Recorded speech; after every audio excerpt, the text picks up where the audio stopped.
ఈ మంత్ర జపం వల్ల ఇంత ఫలం ఉంటుంది అంటే అంతా చేసుకోండి అన్నాడు ఆయన. నాకు పాపం వచ్చినా మంచిదే అన్నాడు.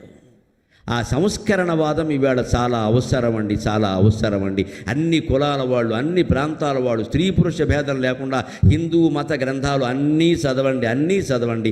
తక్షణం 24 గంటల్లో మీ జీవితాల్లో గొప్ప మార్పు వస్తుంది. అమ్మవారి సాక్షిగా చెబుతున్నా, దయచేసి నమ్మండి ఈ మాట. మహర్షి దయానంద సరస్వతి ఒకప్పుడు వేదంలో ఉండే ఈ విషయాలన్నీ బయటికి లాగి చెప్పాడు ఆయన. ఆర్య సమాజ స్థాపకుడు. ఎవరికి అనర్హత సమస్య లేదండి. ఏదైనా ఆరోగ్యాలు తేడాలు అటువంటి ఉంటే ఎవరికి వారికి తెలుసు కదా. శుభ్రత అశుభ్రత ఎవరికి వారికి తెలియదమ్మా. మనం చెప్పేది ఏమిటి? ఇక్కడ వారే చూసుకుంటారు దాన్ని. ఇంత మాయలో పడిపోతున్న సమాజంలో సైబర్ నేరాలు సహా అన్నీ జరుగుతున్న చోట భగవత్ ప్రార్థన కూడా చేసుకునే అవకాశానికి మనకి శంకలు ఉంటే ఇంకెలా బాగుపడతామండి?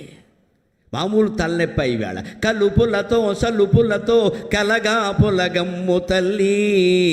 జీవితం ఎలా అయిపోయిందంటే అమ్మ, కలుపులతో సలుపులతో కలగా పొలగమ్ము తల్లి. కలయనకమ్మ కలయనకమ్మ తల తిరిగిపోవుచున్నది, తల తిరిగిపోవుచున్నది. మలుపులు చాలించి ఈ మలుపులు చాలించి నన్ను మనుసుము తల్లి అని ప్రార్థన చేయాలి. మీ పూజా మందిరంలో చేయండి, గుళ్ళోకి కూడా రావక్కల్లా. రాగలిగితే గుళ్ళోకి రండి, అంతే. పెద్ద విషయం గుడ బడ మడ తల్లి ఒడ ఇది సమస్య కాదండి. మనస్సు ఎక్కడుందనేది సమస్య.